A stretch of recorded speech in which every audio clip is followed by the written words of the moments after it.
young children or someone who's about ready to go to college, I'll be touching on really briefly the importance of the HPV vaccination as a cancer prevention, because it can prevent up to 6 different types of cancer.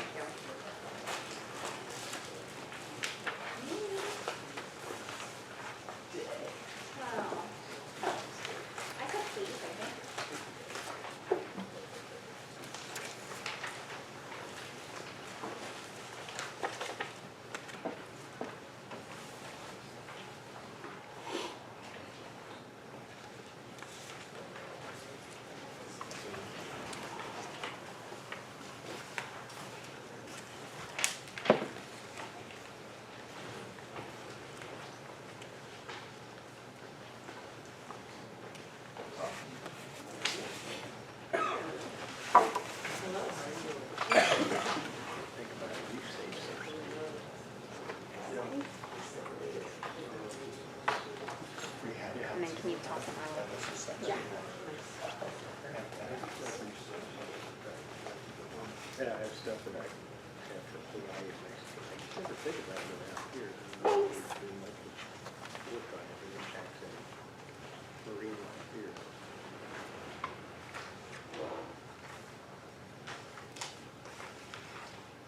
Okay.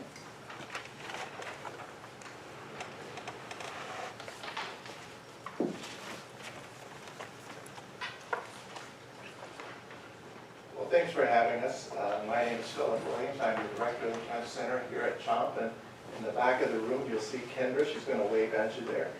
She's our oncology educator. And next to her is Gene Fisher. Many of you know Gene and his role trying to find ways to help our community members and their organizations to reduce the cost of care for their employees. So without further ado, I'll go ahead and get started, but I wanted to shake things up a little bit. I'm going to show you something that looks kind of familiar. If you're a new hire, you probably know it well. If you're not so much of a new hire at the aquarium, you probably don't remember it so much. But I wanted to try to draw some comparisons. So, organizational mission statement for the aquarium. So the mission of the nonprofit Monterey Bay Aquarium is to inspire conservation of the ocean. Very, very succinct. So how do you go about doing that? Well, you have a choice. You can either bring your audience to your message, or you have to take your message to your audience, right? And you got to get your audience to care. All right. So how do you do that? Well, it helps if you can have a subject matter or a success story of something relevant where, hey, what about these animals here? So you've got these different exhibits. You have the otter and a bunch of other things. And if all of that fails, guess what? In your gift shop, you guys sell these darn fuzzy animals that are really cute and cost a lot of money. And your audience needs to make that connection between the actions that they have and their impact on the ocean ecosystem. And like I said, it helps to have a success story. So a little later on, we'll be sharing our own. And then you have to connect your audience to local, regional, and even national policies and how they can impact the conservation of the oceans. And then lastly, there needs to be some sort of a learning platform that gives that sense of urgency. And Gene alluded to it a little bit earlier in the back of the room. We'll try not to scare you too much, but we are going to try to also have that burning platform for you folks.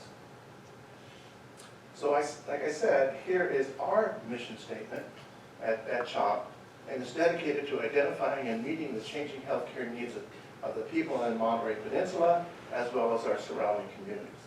So how do we go about doing that? Same way as you guys do. So we, as a nonprofit organization as well, we're required to do these community health needs assessments. So we go out into the community and survey them, as well as other service providers in the community, in terms of what are the most pressing needs. So as you can see over here on the left-hand side, we're talking about skin cancer, the prevalence, or how frequently is it seen in our community. It is on an increase from 2007 to 2019. Over on the right-hand side, you see a further breakdown in terms of the various communities and their relative incidence rates.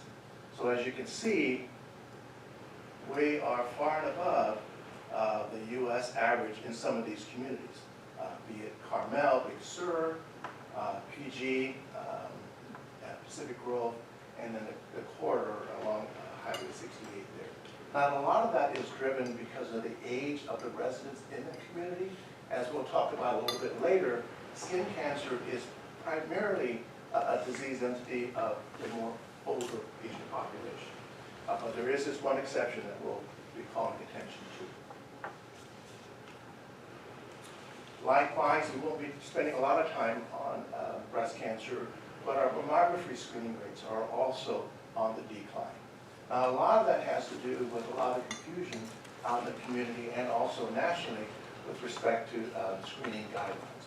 Won't spend a lot of time on that today, but it really is important for you folks to have a good relationship with your physicians, because everything is not the same. Everything's not equal. You need to have that conversation and have the physician help you, guide you on the frequency of when to get screened for breast cancer. So again, going back to the mission statement, so we have a little bit of a head start because you guys invited us here, so obviously you do care about your health. Now, back to that whole bit about success story of early detection. Gene here is very fond of saying and sharing liberally about his experience with skin cancer. He's been aware that we've been having these skin cancer screening events for some time, but then something happened. Yeah, no problem. I'm happy to share my personal story. I was, about 2 years ago, I had a spot on my left cheek that started growing a little bit. Went to my primary care physician, who's no longer here now. Said, hey, I got this spot, and should I be concerned about it? And we looked at it, checked it out, and he says, no, you're good. So don't worry about it. And then in the next 4 or 5 months, I had 2 strangers approach me.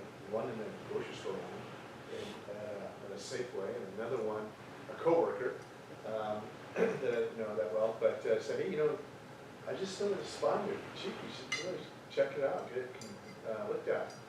And I said, and of course my wife said the same thing, but we don't listen to our wives. But I went to the doctor, to a specialist this time, and had it checked, and sure enough, it was normal. And thing is that he said, you're lucky you got in here, because in about 4 months, this from what being 100% curable would have been 100% fatal. So, and I'm an avid surfer, I spend time I'm also a big backpacker. And so I saw the sun earlier in my life, I guess. But I'm just telling you guys, get it checked, any kind of spot. It does not discriminate. All race, all creed, all color, it'll get you. And Philip will tell you how bad skin cancer is, because it's the same one that falls into brain cancer. So they both work the same way. It's a deadly, deadly form of cancer. So highly recommend getting checked out. And don't go to an urgent care. Remember, when you go to urgent care, they're going to look at you with tunnel vision. They're not looking at the big picture. The guy who goes home is going to look at you the whole picture. So that's my advice in my experience. So again, part of our job is to give some relevant examples of some success stories, and also leave you with some knowledge on how you can reduce your risk and also detect cancer at an early and more treatable stage. Okay? Thanks, Jim.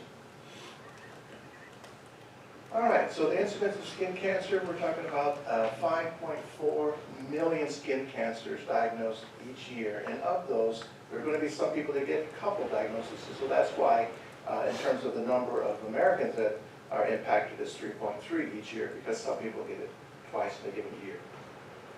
Basically, 1 in 5 Americans will develop some type of skin cancer in their lifetime by age 7.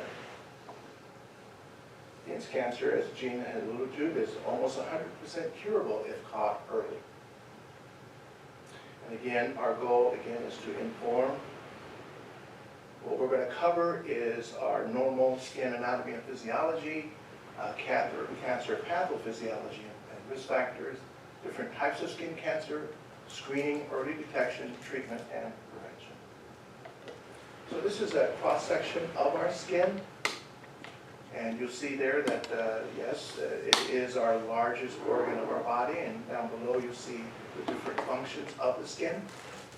And if we do a little magnification of that top layer of skin, the basal cells are that bottom columnar-shaped layer of skin. Up above that are the keratinocytes, so you might have heard a term called keratin, which is that waxy substance that's produced by the keratinocytes. Up above that is the layer of skin that we're most familiar with, and that's the squamous cell. So that's the stuff that you're actually touching. There are dead cells, and what happens is that those cells are constantly being replaced. Now, in that layer of the basal cells, you see these dots there spread around, and those are the melanocytes. So they're the ones that when they're exposed to the sun there, you do get the tanning. So what is cancer? So again, our bodies are made up of these millions and millions of different cells. Through the course of their life cycle, they do grow, multiply, so on and so forth. And they do die in an orderly fashion. The problem is with cancer cells is that the DNA in them is damaged and they no longer die. They just kind of continue like zombies to just produce. And the reason why it can become fatal is because if those cells do spread to organs and vital organs that start to impact different vital functions, that's what basically leads to death. You can inherit DNA, but most DNA is damaged through the course of just the normal cycle. So it's analogous to like on your cell phone when you're texting, the spell check feature. So what happens sometimes is that the phone, the logic in it is thinking that you want to spell X, but in actuality you want to spell Y. And it's the same thing with the DNA code there. There are these errors that happen. And in the cancer cells, it's enough of an error to actually cause it to continue to grow and then they grow unchecked and die. Because with normal cells, they're like, what I like to say, like a friendly passenger in a subway. Once you bump up to another individual, it's like, oh, I'm so sorry, and you give it space. But in rush hour, and you got a lot of young kids, cancer cells, they just continue to push. So that's what happens, and that's the difference between the normal cells and the cancer cells. And here are some of the things that can cause it. It can include things like smoking, and then obviously since we're talking about skin cancer, it's going to be ultraviolet radiation. So here again are some risk factors. We're talking about the three different wavelengths. We've got UVA, UVB, and UVC. UVC doesn't really penetrate here in our atmosphere. Tanning beds, yes, they are a huge risk for skin cancer.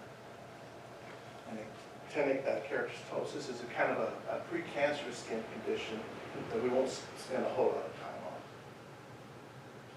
Some hereditary factors, fair complexion, moles, and then a history of cancer, especially melanoma in your family. There are drugs and chemicals, including a lot of the heavy metals like uranium, arsenic, and then treatment for psoriasis, which includes the sorrelin and exposure to ultraviolet light. And then there are certain chemotherapy agents that do cause increased photosensitivity, and of course immunosuppressants. So particularly for individuals who may be on immunosuppressants for organ transplant, it does place them at a higher risk.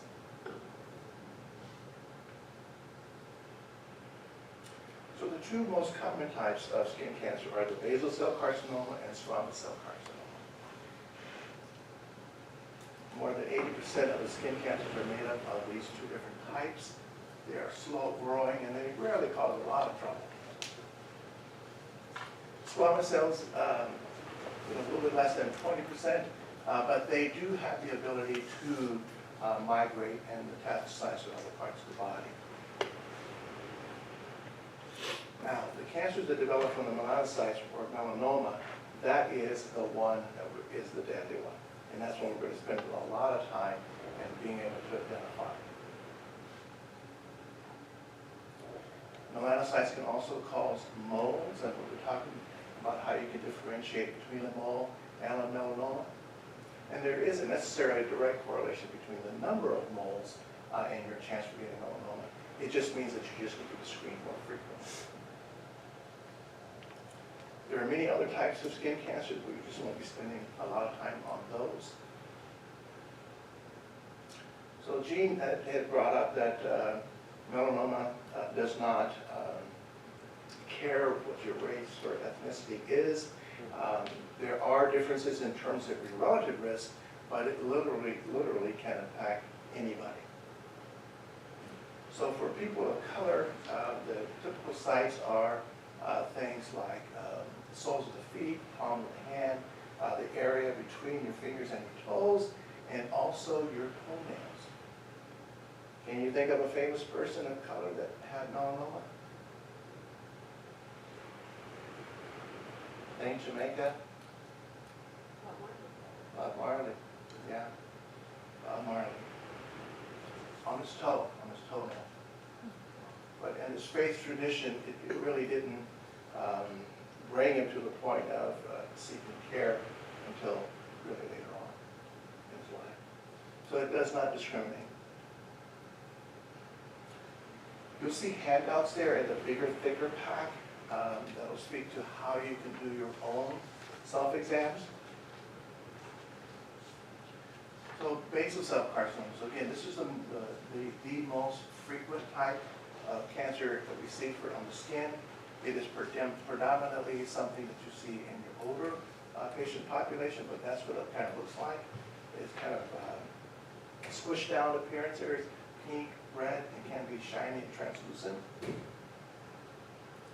Then your squamous cells look somewhat similar, but it is much more drier and has a rougher texture to it. Your melanoma, so this is the bad actor here. Much less frequent, but we're talking about 96,000 cases projected for 2019. They do spread rapidly, and basically one person dies of melanoma every 1.2 hours. And the rates are rising. We'll be going over in great detail these ugly duckling signs. And you'll hear a lot when you go to your dermatologist. They'll speak to the A, B, C, D, and E of melanoma. So the A stands for asymmetry. So for your moles over on the left-hand side, you'll see that they're really, I'm trying to get this guy, there we go.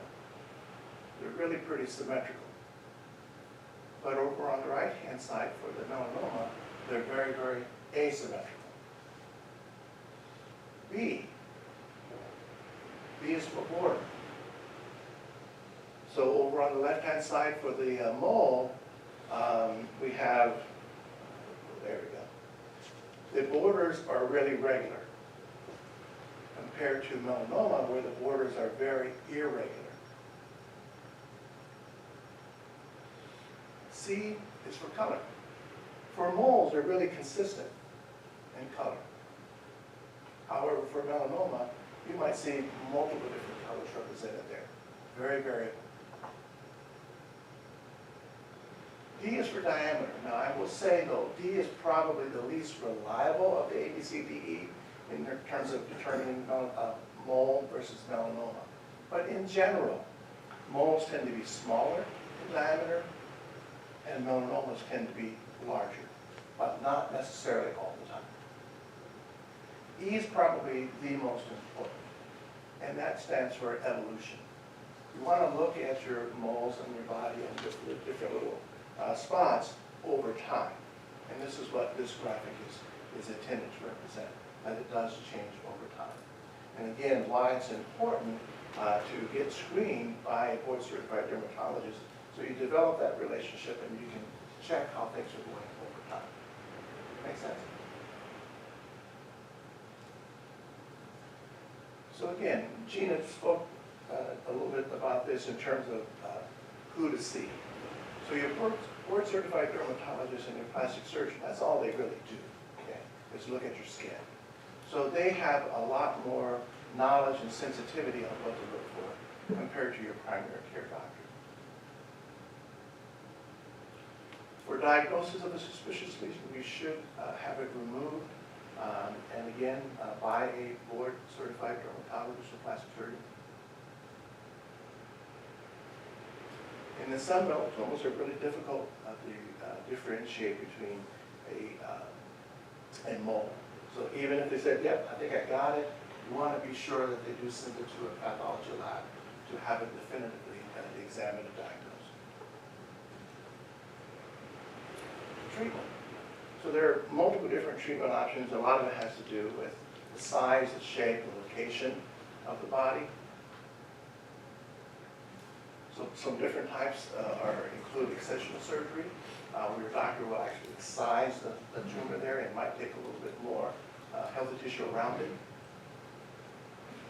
And this is the most common thing you'll see a dermatologist do is what's called a Mohs, M-O-H-S surgery. And what it is, they have their microscope on one side, and they have their little scalpel, and they will excise a little bit at a time, look at it under the microscope, excise a little bit more, and what they're trying to do is to be sure that they've got a healthy margin of tissue around it. It could take some time for them to do that, but that's the Mohs procedure. Now, I will pause for just a moment there because you want to be an advocate for yourself. So sometimes a dermatologist or anybody, a doctor, they will operate by what's in their tool belt. So a plastic surgeon, for the most part, or a dermatologist, they don't have radiation therapy in their office practice. So they will have Mohs. Now Mohs is fine if we're talking about someplace that's on their body that's not going to be viewed all the time. But if it's on your face, you might want to get a second opinion, okay? Because radiation therapy can treat melanomas as well. At CHOMP, we happen to have what's called a superficial machine. So it's a machine that is geared to just hit those surface areas and cure the melanoma. Okay? So it's your body, and we really want to be sure that you advocate for yourself. Cryosurgery, so they're basically just kind of freezing the cancer. You don't see that used very much. And then you have what's called curettage, which is this bottom section here, where they're using this little circular little device to excise the tumor. And then on the right-hand side, the upper right, is what they're doing the electrode dissection to use electricity to kill the remaining cancer cells. Radiation therapy, I talked about that. A laser and photodynamic therapy, you don't see that used all that frequently, but it is a treatment type. Chemotherapy. So we use chemotherapy kind of in a generic sense. Kendra is here as our oncology educator, so if you have some more specific questions to ask her regarding the targeted agents and immunotherapies that are available today. So you might have a friend that says, you know, I got this chemotherapy. Probably it was immunotherapy is what they receive as opposed to chemotherapy, but it kind of gets bundled all into being called chemotherapy. Biologic therapy, so that will include immunotherapy as well. And one of the frustrating things about treating melanoma with either chemotherapy or these biologic agents is that the cancer is not foreign. It is our body, and our bodies are geared to survive. And so what ends up happening, and why it's relatively easy to have melanomas and other cancers, quote unquote, treat it and get a clinical response, but not be able to hold that response, is because it figures out an escape route. So the doctors are really getting quite clever as well with having sequences of different types of drugs to use to be able to manage that. But it's a tough battle. So a question for you guys, so what's an example of an immune response that is left unchecked? So one example could be anaphylactic reaction, okay? So again, one of the reasons why it's really difficult is because the body has these check mechanisms, so if it's responding in one way, it will also have a response to slow that response down. So I just want to use that as an example for you.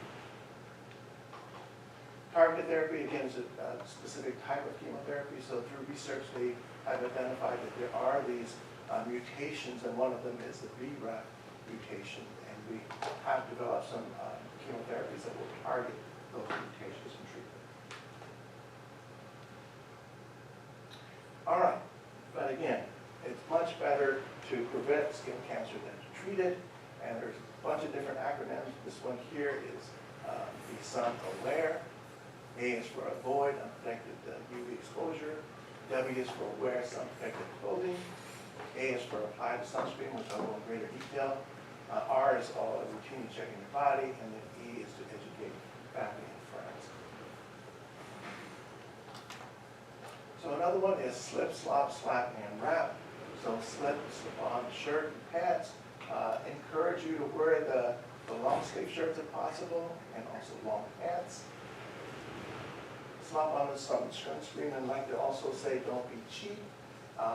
It was never intended to be a once early in the day and then you never apply it. You really are supposed to reapply it. Particularly for you folks that work outdoors, you might perspire or you might get exposure to the water. You need to reapply this stuff 2 or 3 times a day. So just to give you an example, if you're out all day, you should be using pretty much the whole 4-ounce bottle of that sunscreen. And also don't forget the lip balm.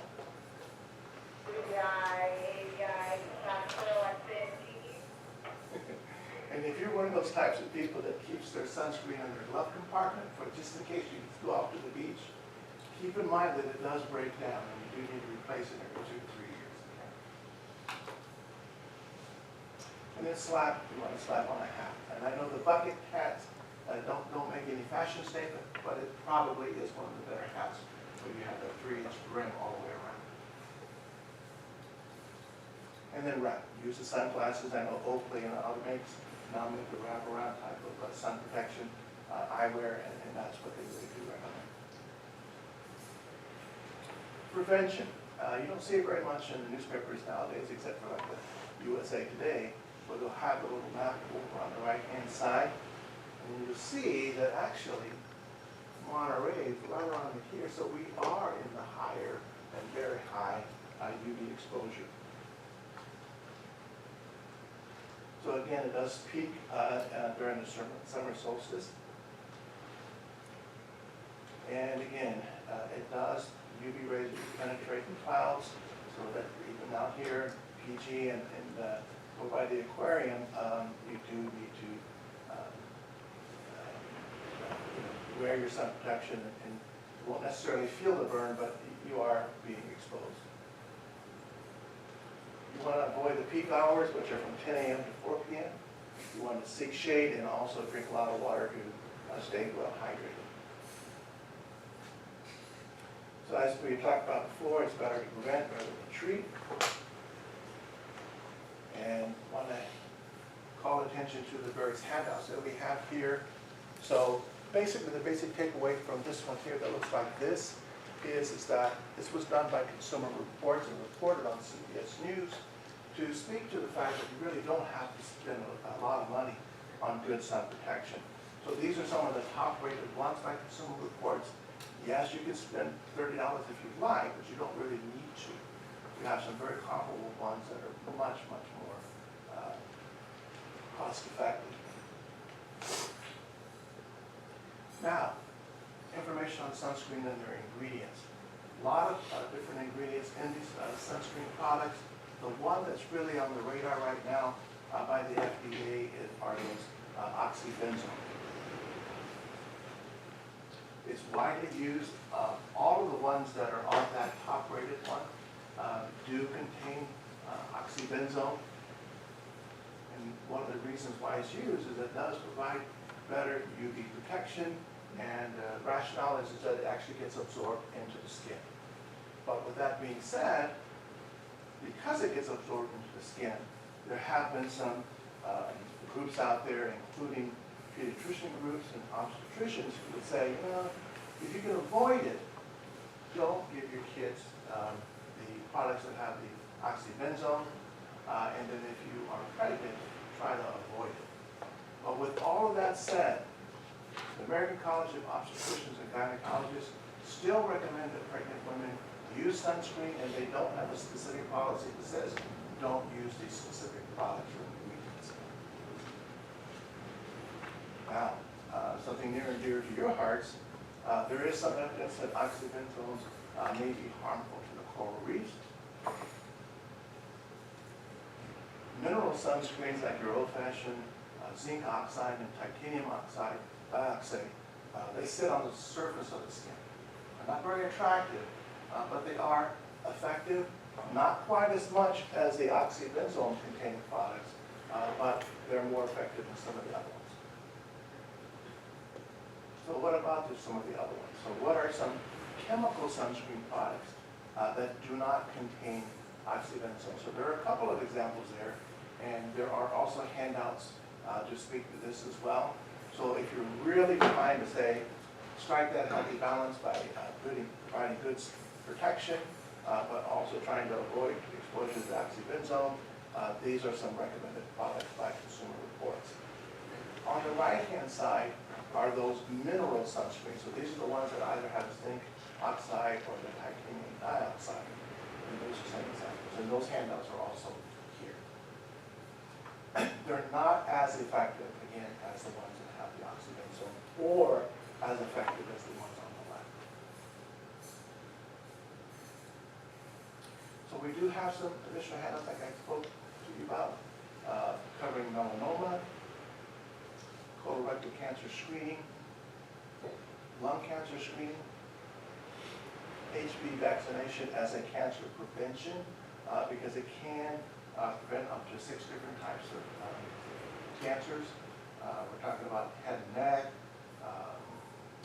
uterine, cervical, rectal, penile, and vaginal. So it is something that we do recommend. The targeted ages are there. Basically, we're talking about school-age kids all the way up through age 26. Prostate cancer screening event, there is a flyer here. I do encourage, if you've got a gentleman in your life, or if you are a gentleman at a certain age, and the age breakdown is there for you. It is a free event. We are going to be screening via 2 methodologies for prostate cancer. What's called a DRE, or digital rectal exam. It's the one all the guys look forward to every year, right? And then also what's called the PSA, or prostate-specific antigen. Very important stuff. During the course of doing that digital rectal exam, we'll also do a screening for colorectal cancer as well. It is a free event. We do have it coincide with football as well. I think they were trying to put value on the game as opposed to the team, because they didn't have a lot of confidence that the 49ers were going to have a great year, or the Raiders this year. It turns out that the Niners had a great year. They're doing really well. Breast cancer fact sheet. Again, there's a lot of misinformation and confusing information out there. And now it's just time for questions regarding anything that we talked about today, or anything that's on the mind. Yes? I was just wondering if you had any information on sunscreens that are now plastic-free, so they're coming, in more solid form in tins, if there are any differences in their effectiveness versus the more liquid type of sunscreens.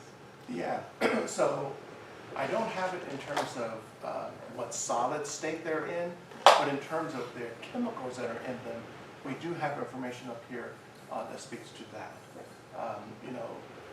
Unfortunately, Consumer Reports does say that the ones that contain the oxybenzone are the best, but they also recognize that there's some concern out there about them as well. There are are some what's called, the two choices are chemical and mineral. So there are some chemical ones that are out there that are rated just a notch below the ones that contain oxybenzone. And I have flyers that address those, and they're reasonably priced. And then you have your other ones that are the mineral ones that have the zinc oxide and the titanium dioxide. Any other questions? Yes? I've heard that there's like, isn't there a difference once you get above SPF 30? Is that true, or is that? So basically what that speaks to is how long it could last. So the minimum you want to get is 30. So the argument is that how much more value are you going to get out of 45? You might not have to replace it as frequently, but it might not necessarily be a bargain for you. So I hope that answers your questions. That you can get something that's 80 or 90, but if you're still doing activity that you sweat a lot, you're probably just better wearing the 30 and then applying it every couple hours. But good question. Any other questions? Yes. Question. So, just being a surfer, I put sunscreen on my face all the time, but I still seem to get burned. Yeah. And, they claim 80 minutes, but, what's your thoughts about that? Is it actually 80 minutes, or is this just, Yeah. wash?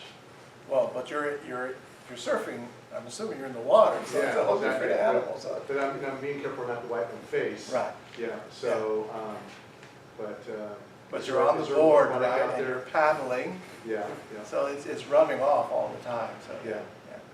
Is there one product that really stands out in your experience that it's really good, it's water resistant, I guess, or water repellent? There used to be a lot of talk about this one called Water Babies. That was really pretty good. It didn't necessarily make the list. I think one of them is still on there. I think it's the Bullfrog one. Yeah. Yeah, I would check the Bullfrog one. It's on that CBS News one. Is there a big difference between moles that are flat against the skin versus ones that stick out? Not a lot of difference there. It really is most important to kind of keep in mind the E in evolution and have that relationship with the doctor and say, okay, these are where my moles are, their locations, their size, and what they look like, and then what they'll do is monitor it over time.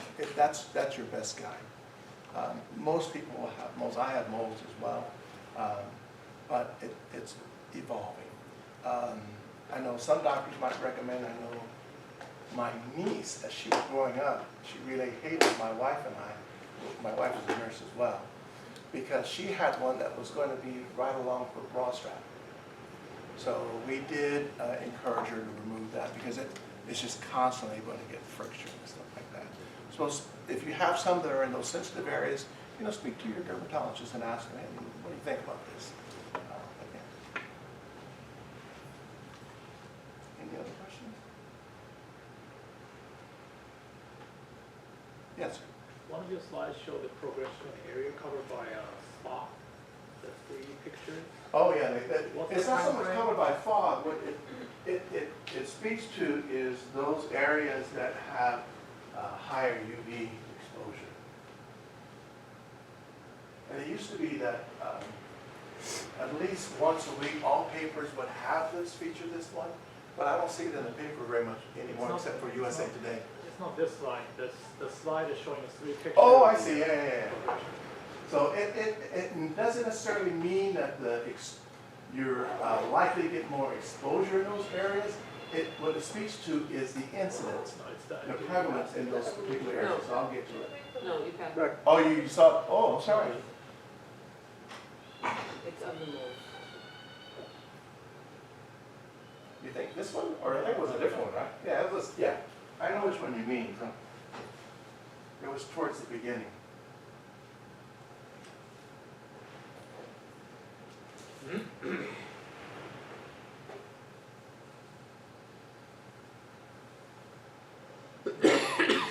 This guy, right? It's way past it. Three pictures showing progression of the areas of the black spots. Yeah. Changing over Oh, he just wants to With look the at the Sharpie evolution. around it? Oh, sorry. Well, I just don't see the time frame of these, the three pictures. I don't recall there was a specific time frame. Like, how fast did it change in those three pictures?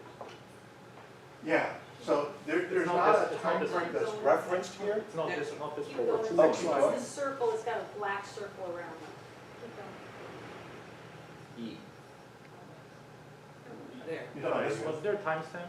There was not a time, but typically, depending upon your individual case, your dermatologist might recommend that you get screened every year, every 6 months, or every 2 years. So this was only really intended to show the importance, like this gentleman had raised, you know, do I need to be concerned about a mole, whether it's raised or flattened? And in and of itself, not necessarily. But what you do need to be mindful for is it changing or evolving over time? But in terms of recommendations for how frequently, that's going to be a conversation with your doctor, because they're going to go into detail, again, you know, as an Asian American, as your family history, so on and so forth. They'll take all those factors into consideration and give you a recommendation for a screening frequency. Does that make sense? Yeah. And a lot of patients report that they notice when they're monitoring an area on their body that they can see it changing every month. That they can see if the color's changing, it's becoming more prominent, more irregular. So it starts changing a little bit faster than what we would expect it to.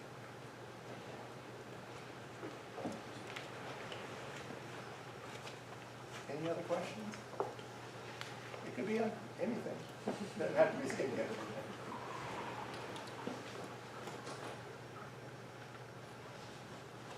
All right, well, thank you. Thank you.